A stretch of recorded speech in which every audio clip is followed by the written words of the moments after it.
बिहार विधानसभा चुनाव का वैसे तो अभी करीब 1 साल है, लेकिन अभी से ही जो प्रत्याशी हैं चुनाव की तैयारियां शुरू कर दिए हैं।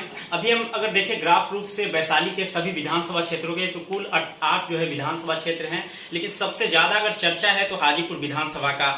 यहाँ पे वैसे तो बहुत सारे प्रत्याशी हर वक्त खड़े होते हैं, लेकिन आमने सामने 2 ही प्रत्याशी टक्कर में रह जाते हैं। पिछले बार भी आपने देखा कि आरजेडी वर्सेज बीजेपी का यहाँ पे टक्कर था और बीजेपी ने सीधी जो है जीत दर्ज की थी। ऐसे में तमाम प्रत्याशी जो है अभी से ही तैयारियां जो है शुरू कर दिए हैं।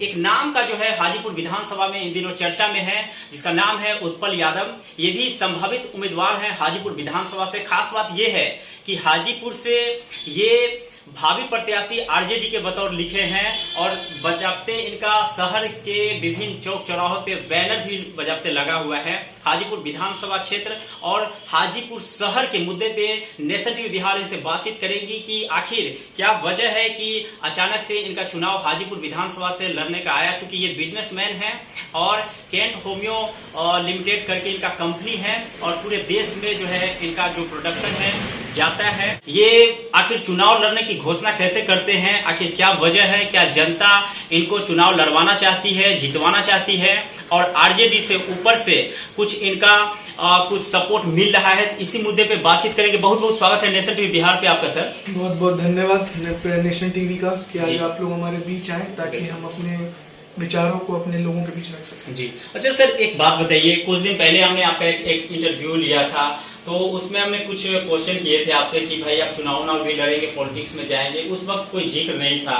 फिर इधर हम लोग देख रहे हैं 6 महीने साल भर से कि आप जो है हाजीपुर शहर के विभिन्न चौक चौराहों पे आपका बैनर जो है लगता है और उसमें लिखा हुआ रहता है कि भावी प्रत्याशी वो भी आरजेडी से। तो आरजेडी क्या आपको टिकट दे रही है हाजीपुर से चुनाव लड़ने के लिए?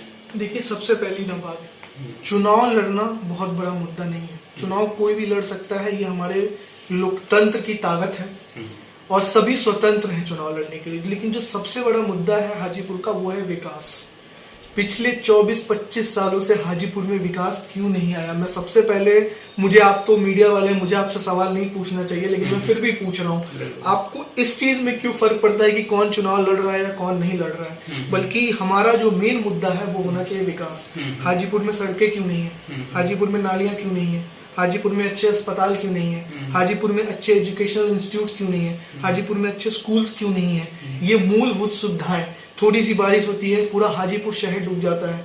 ये चीजें हमारे मुद्दे में होनी चाहिए, हमारे एजेंडे में होनी चाहिए। ये सबसे बड़ी चीज है। हाजीपुर में सिक्योरिटी क्यों नहीं है? दिन दहाड़े चेन स्नैचिंग हो जाती है, मर्डर हो जाता है, ये हमारा मुद्दा क्यों नहीं है? इलेक्शन लड़ना और इलेक्शन जीतना मेरा कभी से मुद्दा नहीं रहा है। मेरा मुद्दा है कि मैं एक हाजीपुर का वासी हूँ, मैं हाजीपुर में रहता हूँ और हाजीपुर में आज हम लोग सेफ नहीं फील करते हैं। हाजीपुर में हमें वो सुविधाएं नहीं मिलती हैं जो कि पटना में मिल रही है, दिल्ली में मिल रही है, मुंबई शहरों में जैसे मिल रही है। हम हाजीपुर वासियों को ऐसी सुविधाएं क्यों नहीं मिल सकती हैं? हमारे पास सारे रिसोर्सेज है, हमारे पास रेल नेटवर्क है, हमारे पास वाटरवेज है, हमारे पास अच्छी सड़कें जिससे हम कनेक्टेड हो सकते हैं, जो सड़कें हमारे पास आज के डेट में नहीं है। हम इन सब चीजों पे क्यों नहीं बात करते हैं? हम सिर्फ चुनाव की बात क्यों करते हैं? 5 साल होता है, वो नेता उठ के आते हैं और चुनाव की बात करते हैं। लेकिन इन 5 सालों में आपके पास 365 दिन होते हैं, आप उन दिनों में आप काम क्यों नहीं करते हैं? हमें उनसे ये पूछना चाहिए कि पिछले 25 सालों में आपने क्या किया। चुनाव लड़ना की बहुत बड़ा चीज नहीं है। चुनाव लड़ने से कुछ नहीं होता है, हमें विकास चाहिए। चाहे कोई भी चुनाव लड़े, कोई भी चुनाव जीते। अगर हम लोग विकास के मुद्दे पे ही अगर डिस्कशन करते हैं तो हाजीपुर में आप क्या लगता है 25 साल में जिन्होंने काम नहीं किया, आप जो है एक बार चुनाव जीत जाएंगे तो हाजीपुर का विकास हो जाएगा? सब लोग तो यही दावे करते हैं कि ग्रेटर पटना बनाना है, ग्रेटर मुंबई बनाना है, लेकिन बाद में पता लगता है चुनाव लड़ने के बाद हाजीपुर का कमोबेश वही स्थिति हो जाता है। अभी पिछले नगर निकाय चुनाव की अगर हम लोग बात करें तो वहां पे जितने भी प्रत्याशी थे सब लोग हाजीपुर के विकास की बात कर रहे थे कि इस बार जो है इसको बारिश में डूबने नहीं देंगे। इस बार के बारिश में आपने देखा कि किस तरीके से फिर हाजीपुर जलमग्न हो गया। तो लोग जो है बस ऐसे ही दावे कर देते हैं, चुनाव लड़ने के बाद, जीतने के बाद जो है फिर पता लगता है कि विधानसभा से ही छुट्टी नहीं मिलता है। देखिए, सबसे पहली बात जो आपने कहा, लोग वादे कर देते हैं, हमें उन चीजों पे नहीं जाना है कि हम सबसे पहले हम ये देखना होगा कि हाजीपुर की आज की स्थिति क्या है, किसी से छुपे नहीं छुपाई हुई है। हाजीपुर के सड़कों की क्या स्थिति है, अस्पतालों की क्या स्थिति है, ये किसी से नहीं छुपा हुआ है, सभी लोग जान रहे हैं कि क्या सिचुएशन है। लेकिन हम क्या कर सकते हैं, हम हाजीपुर को एक दिन में दिल्ली नहीं बना सकते हैं, मुंबई नहीं बना सकते हैं, लेकिन एटलीस्ट हम क्या कर सकते हैं, हम हाजीपुर की सड़कों को सही कर सकते हैं, हमारी नालियों को सही कर सकते हैं, जो हमारा वाटर ट्रीटमेंट प्लांट जो एक ऑलरेडी बना हुआ है, जो सेंट्रल गवर्नमेंट का एक प्रोजेक्ट है लेकिन वो अभी तक फंक्शनल नहीं हुआ है, हम उसको चालू करा सकते हैं। उससे जो वाटर रिट्रीट होगा वापस हमारे शहरों में पीने योग्य बनाया जा सकता है। इतनी सारी जो योजनाएं चल रही है, नल जल योजनाएं चल रही हैं, इन नल जल योजनाओं में क्या वाकई में पानी आता भी है? हम उन चीजों को तो सही कर सकते हैं। जो हमारे शहर की जो हमारे वेस्ट है, जो हमारा कचरा है, उसको हम ढंग से मैनेज तो कर सकते हैं। जो हमारे ऑलरेडी जो हमारे अस्पताल हैं हमारे हाजीपुर के अंदर, क्या हम उनमें अच्छी व्यवस्था नहीं कर सकते हैं? आज आप सदर अस्पताल के अंदर चले जाओ, अगर आपको एक छोटा सा आई चेकअप कराना होता है, एक अल्ट्रासाउंड कराना है, एक चेस्ट एक्सरे कराना होता है, उसके लिए भी आपको दूसरे प्राइवेट नर्सिंग होम्स में जाना जाता है।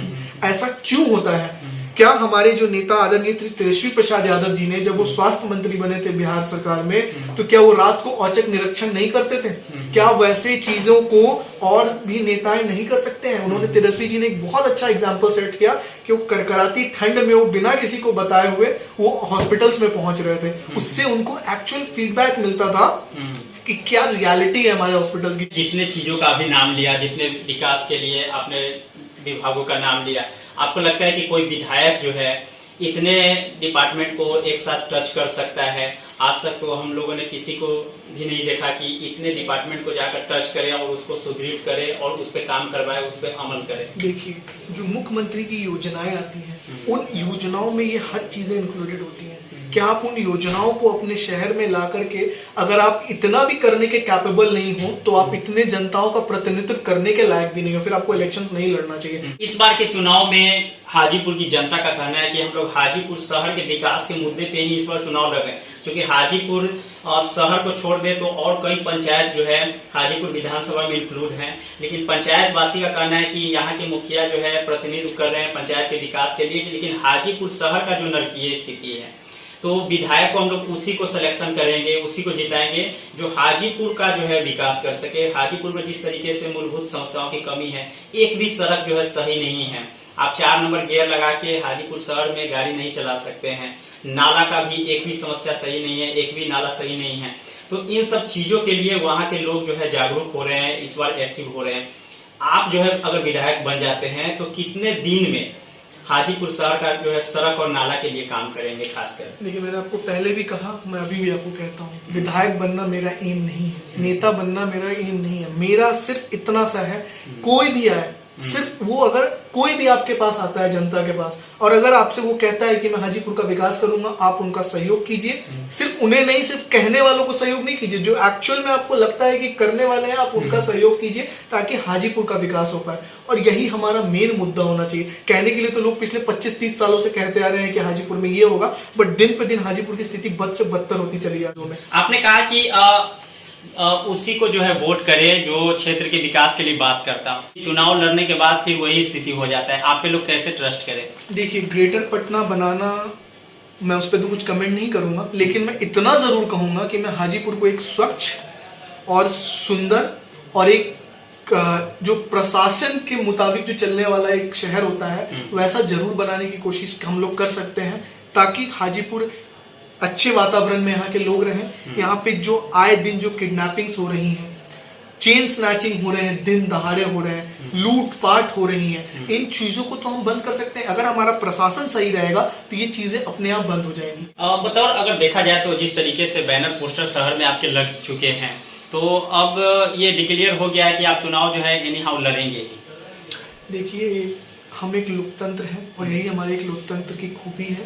हम लोग अपना एक प्रयास कर रहे हैं, जनता के बीच जा रहे हैं। हमारे नेता आदरणीय श्री तेजस्वी प्रसाद यादव जी, वो हमारे नेता हैं और हमारी पूरी कोशिश है कि इस बार हमारे नेता को बिहार का मुख्यमंत्री बनाना है, क्योंकि उन्होंने जो पिछले टर्म उन्होंने महागठबंधन की जो एक सरकार बनी थी उसमें तेजस्वी यादव जी ने सिर्फ कहा ही नहीं था बल्कि अपने आप को प्रूफ करके दिखाया था कि जो लोग कहते थे कि बिहार में नौकरियां नहीं पैदा हो सकती हैं, उन्होंने ये करके भी दिखाया और आज वो शिक्षक नौकरियां भी कर रहे हैं, उन्हें सैलरी भी मिल रही है। और आप देखोगे तो पिछले एक साल में जो एजुकेशन सिस्टम था बिहार का, जब वहाँ शिक्षित टीचर्स पहुंच गए हैं तो उनका एजुकेशन सिस्टम भी थोड़ा हाई हो गया है। अब वो फीडबैक आपको थ्रू मीडिया मिलना शुरू हो चुका है। आपने तो तेजस्वी के लिए जिस तरीके से बड़े बड़े उनका जो है बातें कही है, लेकिन राघोपुर की अगर हाल के दिनों की हम लोग बात करें तो वहाँ की जनता का कहना है कि हम लोग विधायक बनाए, पूरा जो है बिहार ये राघोपुर डूब गया बाढ़ से, लेकिन एक दिन भी देखने नहीं है। क्या कहेंगे इस संबंध में? तेजस्वी जी गए थे, ठीक है, उन्होंने सारी सुविधाएं वहाँ पे प्रोवाइड कराई हैं, ऐसा नहीं। और ये बाढ़ की स्थिति कोई एक दिन से नहीं हो रही, ठीक है, मैं मानता हूँ मैं कि बाढ़ आई थी, तो क्या बाढ़ पिछले कितने सालों से आ रही है बिहार में? तो उनको तो जाकर देखना चाहिए ना। बिल्कुल मैं आ रहा हूँ, उस पॉइंट पे आ रहा हूँ मैं। क्या उसको देख लेने से अगले साल बाढ़ नहीं आएगी? तो बताइए मुझे। लेकिन उसका कहना है कि कम से कम 8 लोग आ भी जाता है। देखते हैं कि शादी विवाह में कोई आदमी सिर्फ चला भी जाता है तो उसका वैल्यू थोड़ा हो जाता है, लोगों को उम्मीद जग जाती है। लोगों का कहना था कि कम से कम तेजस्वी जी एक बार आके देख लेते हैं, तो स्थिति को देखते हैं, उसके बाद विधानसभा में उस चीज को रखते कि भाई बाढ़ का जिस तरीके से स्थिति इस बार रहा है तो उसके लिए कुछ जो वहाँ के लोगों का समस्या उसको दूर होता, लेकिन देखने भी नहीं है। लोग बड़ा चिड़चिड़ापन किए हुए हैं तेजस्वी जी से। बचपन से हम लोग ने, जब भी हम लोग को होश हुआ है तब से हमने देखा है कि बिहार में बाढ़ की स्थिति हमेशा से रही है और हर बार एक रिलीफ पैकेज इशू होता है गवर्नमेंट की तरफ से, लेकिन उसका कोई परमानेंट सॉल्यूशन नहीं निकाला जाता। हमारे में सबसे बड़ी कमी यही है कि हम शॉर्ट टर्म गोल्स लेकर के चलते हैं और जो लॉन्ग टर्म गोल्स हैं हमारे, हम उस पर फोकस नहीं करते हैं। हमें बिहार में क्या जरूरत है, अगर एक अच्छा डैम बांध बना दिया जाएगा बिहार के अंदर तो शायद ये बाढ़ की नौबत कभी आएगी ही नहीं। तो हमें सबसे पहले ये देखना है कि हम उस प्रॉब्लम को परमानेंट सॉल्यूशन कैसे निकालें।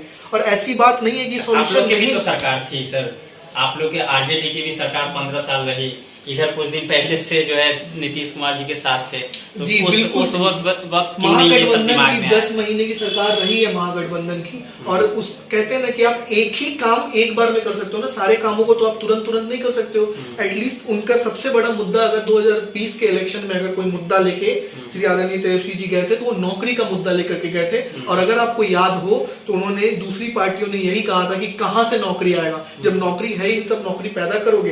तो तेजस्वी जी ने कहा था कि अगर मैं जो मेरी पहली कैबिनेट मीटिंग होगी उसका जो पहला सिग्नेचर होगा उससे मैं जॉब दूंगा अपने बिहार वासियों को। तो ठीक है, उसके बाद जब उनकी सरकार बनी और जो सत्ता में हुआ है, जो भी उनको एक छोटा ड्यूरेशन मिला उसमें उन्होंने एटलीस्ट वो चीज करके तो दिखाया। मेरा मानना ये है कि पिछले 20 सालों से 15 सालों से जो एक सरकार चली आ रही है बिहार में, वो इतने वादे करके गई है। तेजस्वी जी ने एक छोटा सा वादा किया कि मैं नौकरी दूंगा, ये छोटा वादा नहीं है, बिहार के लिए बहुत बड़ा वरदान था कि इतने लाख लोगों को नौकरियां मिली।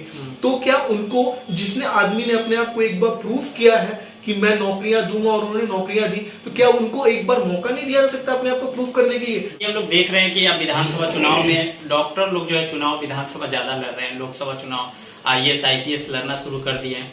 आपको लगता है कि इससे बहुत बड़ा परिवर्तन बिहार में देखने को मिला है? जिस तरीके से आप लोग चुनाव लड़ते हैं, आप डॉक्टर हैं, अभी मुकेश रोशन जो है डॉक्टर रहे हैं MBBS और महुआ से विधायक हैं, आप भी जो है डॉक्टर हैं, चुनाव लड़ने का जो है मन में ठान लिए, नर्स जो है जनता का आप लोग पकड़ लिए हैं कि भाई कहाँ से कैसे जो है वोट आएगा। देखिए, मैं जिस लाइन से जुड़ा हूँ, एजुकेशन और मेडिकल लाइन से जुड़ा हुआ हूँ, दो मैं डॉक्टर नहीं हूँ, आपको ये जानकारी शायद नहीं होगी। लेकिन देखिए, अगर मेडिकल लाइन से है तो मेडिकल लाइन से मैं हूँ, लेकिन देखिए अगर आप ऐसा हो रहा है ना तो हमारे बिहार ही नहीं, हमारे पूरे भारतवर्ष के लिए बहुत गर्व की बात है कि अब एजुकेटेड लोग राजनीति में आ रहे हैं। और जिस दिन एजुकेटेड लोग राजनीति में आना शुरू हो जाएंगे, हमारा डेवलपमेंट अपने आप शुरू होते चला जाएगा। क्यों नहीं एक IAS अधिकारी को अंगूठा छाप आदमी को बना दिया जाता है, एक एजुकेटेड को क्यों बनाया जाता है? क्योंकि उसको समझ होती है चीजों को, वो समझते हैं, वो एजुकेटेड होते हैं। तो ऐसे ही अगर राजनीति में अगर एजुकेटेड लोग आ जाएंगे, ठीक है, पहले जो चीजें थी बट अब का जो नया जनरेशन आ रहा है, अब सब एजुकेटेड लोग आना शुरू हो गए। कितना % उम्मीद है कि जो है आरजेडी से आपको टिकट मिलेगा हाजीपुर शहर के लिए? भाई जब हाजीपुर विधानसभा से नहीं मिलता है, दूसरे जगह से मिल जाता है, तब क्या करें? क्योंकि पिछले बार मुकेश रोशन जी के साथ वही हुआ, पहले हाजीपुर से प्रिपरेशन कर रहे थे, खूब हाजीपुर पे इधर उधर विजिट हुआ, उसके बाद महुआ से महनार से, फिर वहां नहीं मिला तो महुआ चले गए।